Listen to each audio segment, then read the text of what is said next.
Hello, thank you for joining us on the news. I'm Ruth Aguele. My sign language interpreter is Precious Ozomina. Let's begin with the headlines. 42nd Ordinary Meeting of ECOWAS Committee of Defense Chiefs opens in Abuja. Modalities to surmount emerging challenges in West Africa takes center stage. Nobel laureate Mohammed Yunus awaits confirmation as interim leader of Bangladesh after students' protests sack Prime Minister. And correspondent on special assignment X-rays President Tinubu's achievement in power sector.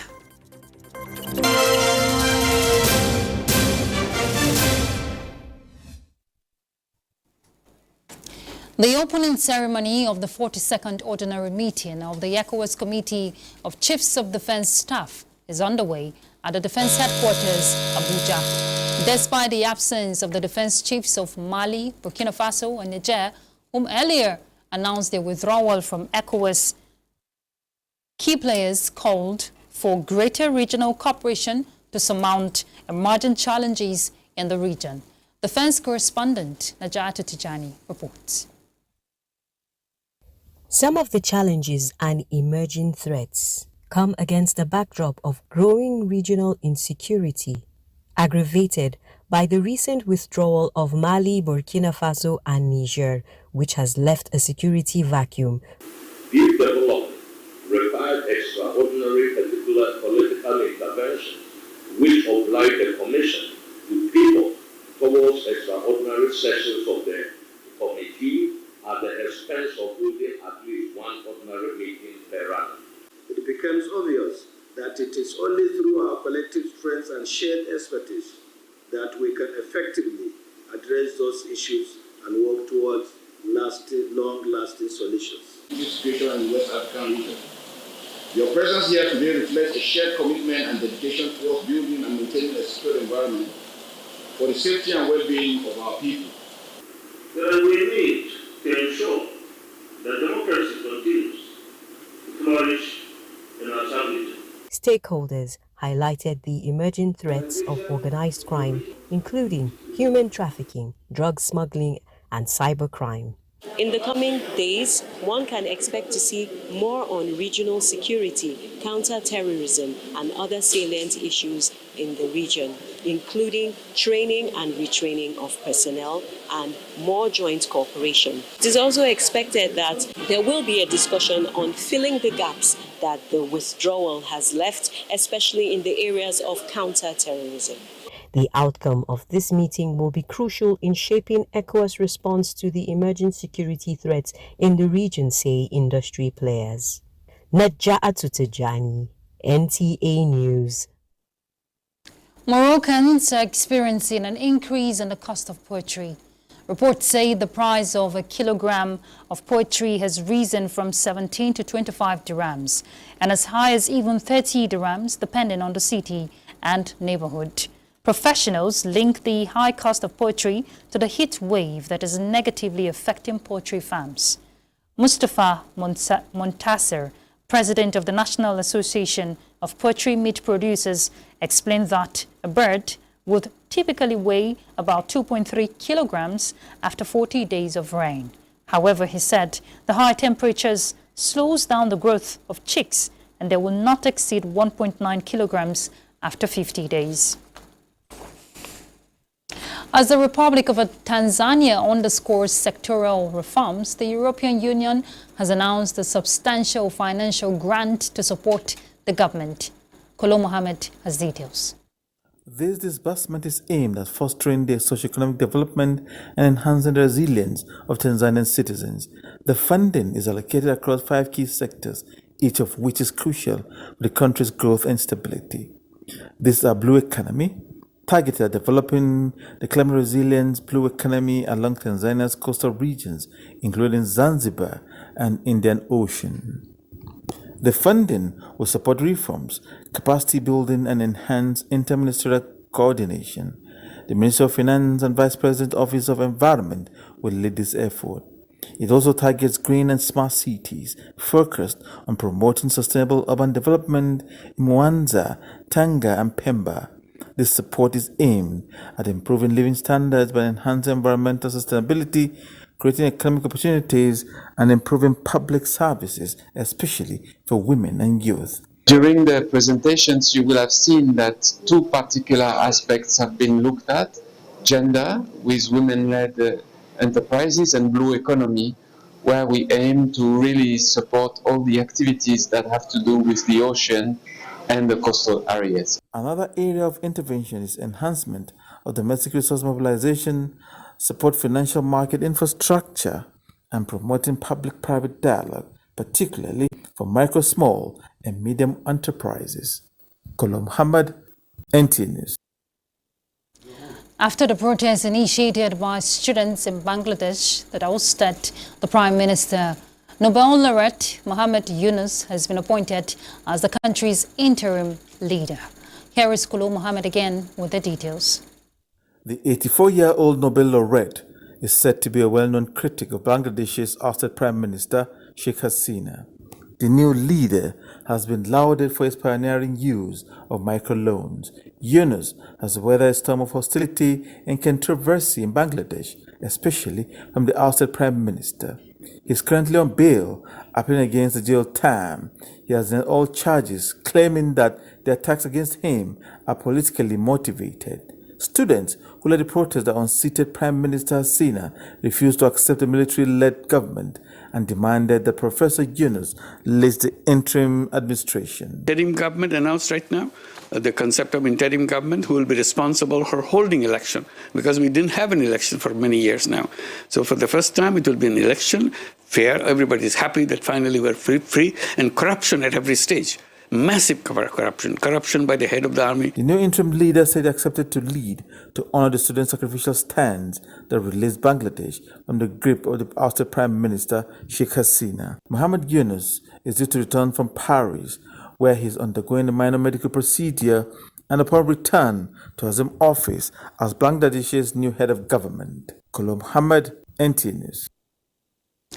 At least 14 people have been killed after heavy rains triggered flash floods and landslides across Nepal, with disaster teams searching for missing persons.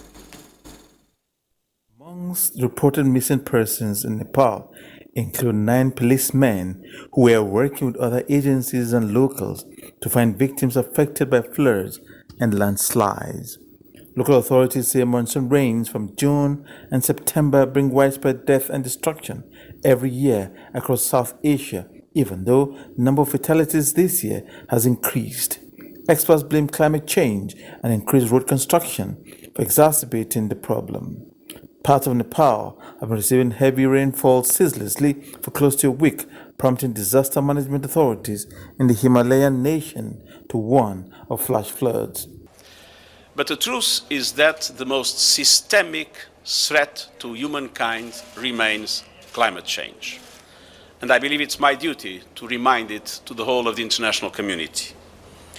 And indeed, information released in recent days by the World Meteorological Organization, the World Bank, and the International Energy Agency show the relentless pace of climate change.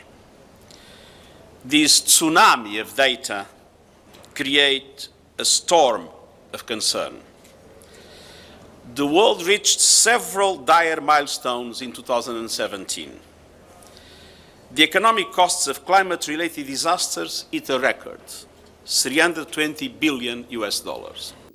There have been reports of floods in several districts in lowland areas bordering India. Kolo Muhammad, NTA News. Following the recent disorder in several cities in the United Kingdom, the British High Commissioner to Nigeria, Dr. Richard Montgomery, has assured the large diaspora population of Nigerians in the UK of their safety and security.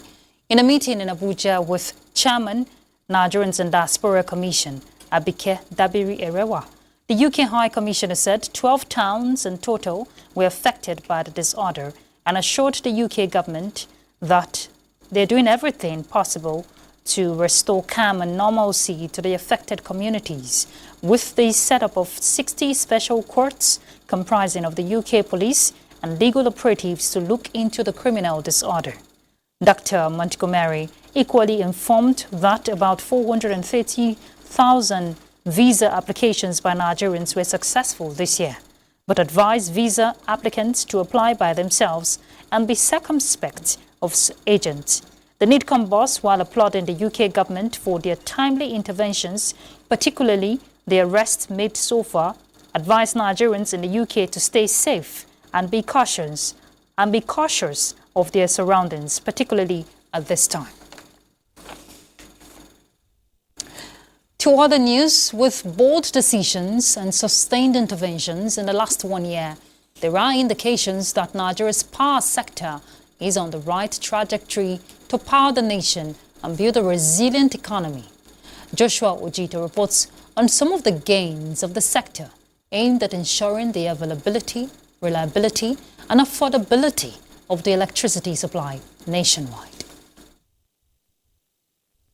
Acknowledging the fact that sustainable economy is built on availability of electricity supply, the current administration says initiatives and interventions to ramp up generation and strengthen capacity of the grid are being implemented. Notable among is the concessioning of the newly built Zungeru hydropower plant, which is already generating additional 700 megawatts of electricity to the grid, as contractors have been mobilized to resume work on sites of abandoned power projects.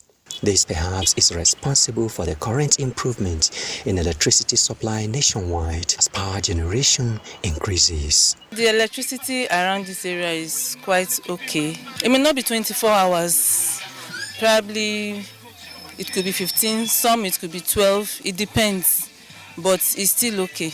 We have been able to stimulate demand because the discourse must meet a minimum supply for band A, you understand? And whatever is left is not enough to satisfy other bands. So they are asking for more power supply from the generating companies. That's the way to go. And the generating companies, unlike what they used to experience when discos were returning or rejecting power, now they are asking for more to enable them serve other bands, which is why generation is going up. That's one of the secrets why supply has improved. There are also generations from the mini-grid and off-grid, as well as solar home systems, targeting electrification of unserved and underserved communities, including universities and healthcare facilities. We impacted about 7.8 million lives in the country.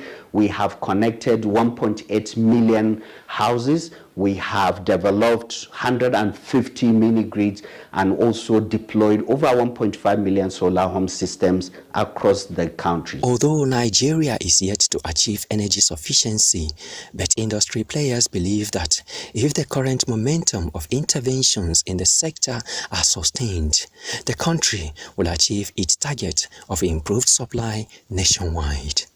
Joshua Ojito, NTA News.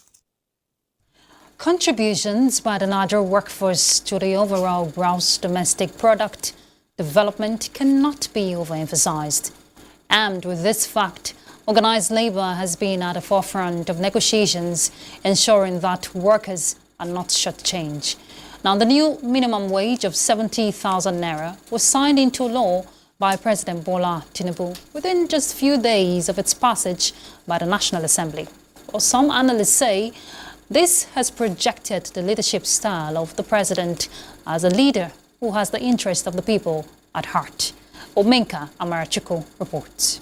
Review of the national minimum wage for Nigerian workers every 5 years is a practice that is backed by law, but a series of industrial actions by the organized labor experienced in successive administrations, the wage law is not being implemented as it should, and workers are faced with ardent consequences. The national minimum wage from 30,000 to 70,000, and to reduce the time for periodic review of the national minimum wage from 5 years to 3 years, and for later matters 2024. To revigorate the economy for greater good of the nation, the current administration at the inception took the decision and removed fuel subsidy, which brought about some economic hardship. With these and other socio-economic challenges abound, the organized labor had demanded an upward review of the national minimum wage pegged at 30,000 naira in 2018. In view of this, negotiation between the government and the organized labor was set in motion and did not drag for long when compared to successive administrations. Having agreed on 70,000 naira for the new national minimum wage at the tripartite meeting, and the rate at which the bill received an accelerated passage at the National Assembly and presidential assent granted on the 5th of July. This is part of the federal government's short-term measures to mitigate the situation in the country, as efforts are being made to bring about long-term solutions that would align with the yearnings and aspirations of Nigerians. In order to take into cognizance the galloping inflationary trend in the country. So this is very, very novel and highly commendable. Recorded as part of efforts to cushion the impact of fuel subsidy, the wage law was amended to be reviewed every 3 years. The current administration has also put in place an effective housing policy that will facilitate workers to own houses across the nation. In Abuja, Umenka Mrachuku, NTA News. Let's take a break. We're back in a moment. Stay tuned. Thank you for staying tuned. President Bola Tinubu has approved the appointment of the following Nigerians to the governing councils of some federal universities and tertiary institutions of learning. The institutions are Nigerian Maritime University, Okeren Koko, Delta State, Nigerian University of Science and Technology, Abuja, Federal University of Agriculture, Basambiri, Bayelsa State, Federal University of Health Sciences, Kwale, Delta State, Federal University of Medical Sciences, Katsina State, Federal University of Agriculture, Mubi, Adamawa State, Admiralty University, Ibusa, Delta State, the Nigeria French Language Village, Badagry, Lagos State, National Institute of Nigerian Languages, Aba, Abia State, Nigerian Army University, BU, Borno State, Federal University of Medicine and Medical Sciences, Abeokuta, Ogun State, Nigeria Arabic Language Village, Gamburu, Ngala, Borno State, and National Mathematical Center, Sheda, Kwali, FCT. The President expects that the new members of the governing boards of these institutions will perform their functions effectively and creditably and within the ambits of their statutory responsibilities. To enhance knowledge on critical roles played by caregivers and other care recipients as catalysts to transform the care system in Nigeria, a two-day workshop on onboarding domiciliary care agency model is on in Abuja. Elizabeth Omori reports. Nigeria has a substantial need for long-term care for older persons. This is because the aging population in the country is expected to reach 26 million by 2050. This care agenda aims to analyze policy documents, strategic roadmaps, and best practices in geriatric care to drive training, certification, and accreditation of caregivers, as well as provide support for families to cater to the needs of their older members effectively. And it should be provided in the way that is most effective and reaches older persons and addresses their needs. Increase investment in human capital development to further strengthen partnership and prioritizing the decade of healthy aging. The move, the federal government insists, will enhance core skills and upgrade traditional care to meet global standards and address the multi-sectorial challenges of older population in the country. Recognize redistributive care work among individuals as well as families, communities, private sector, federal and subnational government. Instead of getting the older person to be resident in a facility, but you now put in an agency, accredit an agency, certify and license an agency with skilled operators to now get the care, the skilled care, with the care plan. It is expected that the working groups come up with adaptable and workable solutions to address challenges within the geriatric value chain. Elizabeth Omori, NTA News. Nigeria's election process has increasingly seen the integration of technology, particularly since 2014. If you recall, when the smart card reader technology and automation fingerprint identification system, permanent voters card and election risk management tools were introduced. Since then, the Independent National Electoral Commission has introduced additional technological tools into the election process.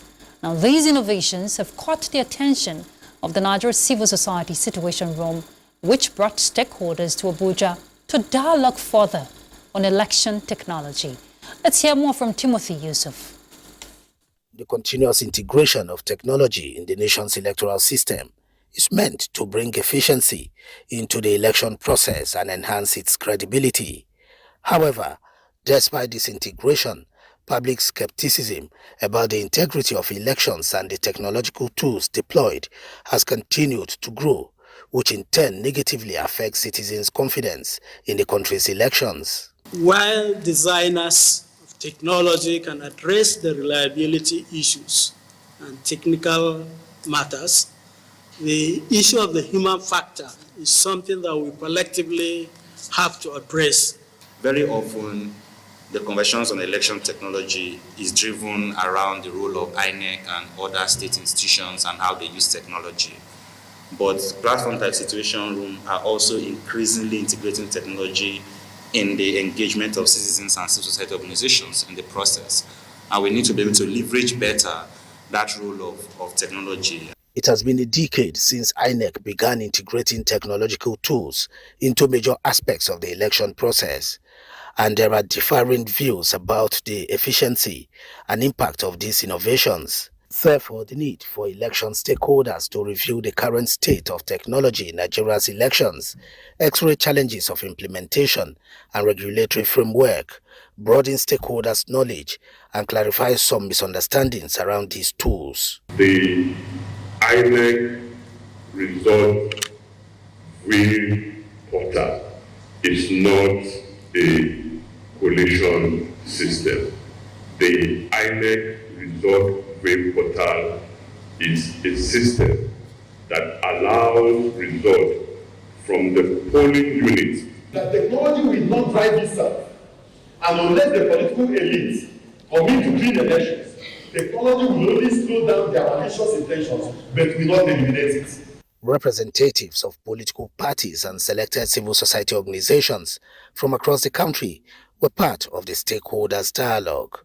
Timothy Yusuf, NTA News.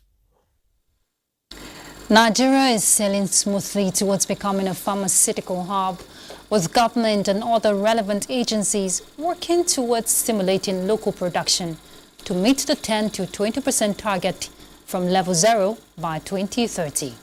The National Agency for Food and Drug Administration and Control, NAFDAC, has engaged experts on unlocking the health value chain at its second regional workshop on manufacturing of active pharmaceutical ingredients and excipients in Nigeria, developing guidelines and regulations. Data from the World Health Organization reveals that in Africa, between 70 and 100% of medicines and other medical products are imported, with limited or no manufacturing capacity for active pharmaceutical ingredients, APIs, excipients, and medical devices. These experts from sub-Saharan Africa are here at the instance of NAFDAC to address the problem. When you talk of access to medicine, then you have to unlock the healthcare value chain. We have to ensure that all the measures, all the standards are in place before we start producing at scale. Coordinating Minister of Health and Social Welfare, Professor Muhammad Ali Pate, reaffirmed government's commitment towards providing conducive atmosphere for manufacturers. Local production in Nigeria, in Africa, does not mean lower quality products. We're actually talking about local production of products that will meet global standards. For pharmaceutical manufacturers, the initiative will transform the sector. This is the way to go. Right now, we import every API that we use to manufacture medicines in Nigeria. And when you import, it increases your overhead. Nigeria is now on maturity level 3 and heading towards 4, an impressive development which experts believe will position the country as one of the major pharmaceutical manufacturers in Africa. In Lagos, Hingino John Adams, NTA News. And that concludes the news. Thank you for your time. I'm Ruth Aguele. Bye.